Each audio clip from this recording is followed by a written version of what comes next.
بسم اللہ الرحمن الرحیم۔ السلام علیکم دوستو۔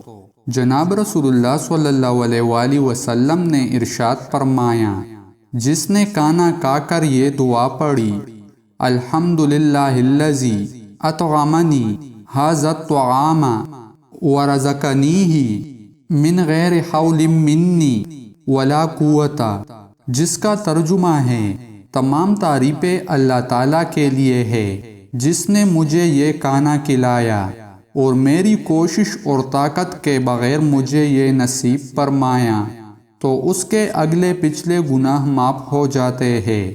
اور جس نے کپڑا پہن کر یہ دعا پڑھی، الحمدللہ الذی کسانی ھذا الثوب ورزقنیہ من غیر حول منی ولا قوت، جس کا ترجمہ ہے، تمام تعریفیں اللہ تعالیٰ کے لیے ہے جس نے مجھے یہ کپڑا پہنایا اور میری کوشش اور طاقت کے بغیر مجھے یہ نصیب فرمایا، تو اس کے اگلے اور پچھلے گناہ معاف ہو جاتے ہیں۔